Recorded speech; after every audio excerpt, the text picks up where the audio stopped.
Every year, the Business Courier publishes its Fast 55. A look at the future of Cincinnati businesses split into 5 revenue categories. The winners were announced at a big event recently. You can read about all the winners and finalists on our website, of course.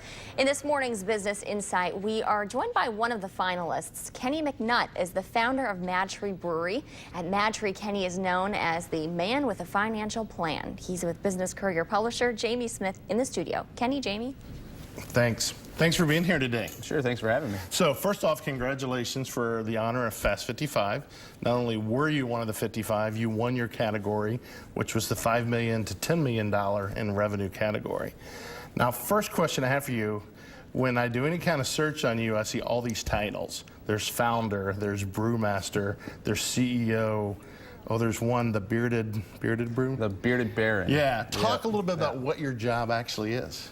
Well, I would never claim to be a brewmaster by any means. I'm not sure how that rumor got out there.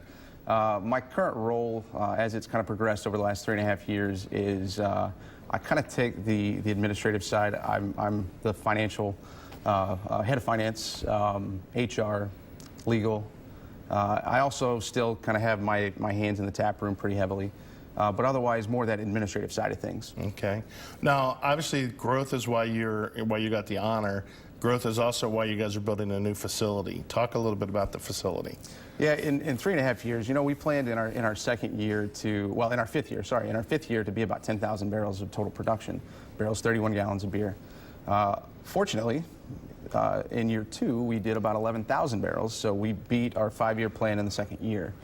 Wow. So from there, we pretty much just took every bit of profit, reinvested back into the company, built out the infrastructure to max capacity, and this year we'll do, I'd say, pretty close to 23,000 barrels, and that's it. We can't grow anymore.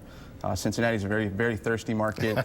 We're in 50 counties in the state of Ohio, about 3 in Kentucky. And we've always said we want to be the most respected regional craft brewery, so geographically we need to expand from there. Now, with this new facility, correct me if I'm wrong, but I think it'll give you the capacity of about 50,000 barrels? The initial capacity with the tanks that we're going to bring in immediately will give us about 40,000. Okay. But we've got plans, so we're building the infrastructure in such a way that we can just buy tanks, okay. And we've already got orders for tanks out for the next year. So we bring in more tanks as we grow, and we actually have capacity with the infrastructure we're putting in for about 180,000 barrels. Wow. So I know you've kind of followed a different path to get here. You didn't go to school for beer brewing or right. Opening up a facility like this. How did you get to where you are, and why do you like it? It was a fairly long path. I'm originally from Texas, so a computer engineer at Texas A&M. That's what I studied, and then I found my way up to upstate New York for grad school, Baltimore for work, transferred to Cincinnati with the same company, software engineer, and then I ended up going to Xavier to get an MBA. I met one of my partners at Northrop Grumman, who I used to work for. He was also an engineer. And we started a Beer of the Week club where we would just invite friends over and talk about beer. Started home brewing. Before you know it, we have a business plan, we have investors, and 3.5 years into business, we're building an $18 million facility. Wow. So yeah, it's kind of a whirlwind. It's been the fastest and slowest 3.5, 4 years of my life. Well, you know, we have a kind of a standing joke here in the studio that every week there's at least one beer story in our paper and on the show. How do you feel about that market in Cincinnati? You know, I've asked other people, you know, do you feel like it's too competitive? But I've heard it's not. I heard you guys all get along and you welcome the competition. We do, yeah. You know, when we came on the scene, there were probably 5, 6 breweries. And now we're sitting at, I think by the end of this year, we'll be at 20, maybe 25, because I know 4 or 5 are coming online here very soon or have just come online.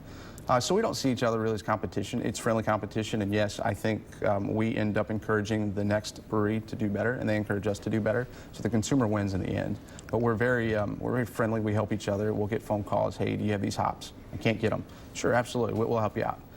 So we've been helped out tremendously by the local brewing community as well as we've helped them. That's awesome. Well, we love covering the growth of business, small business, and again, our seems like our favorite is beer. So thanks for giving us something to write about. Thanks for giving us something to drink, and we wish you luck. And hopefully, we'll have you back again next year on this list again. Well, thank you. All right. Appreciate it. Thanks for being here.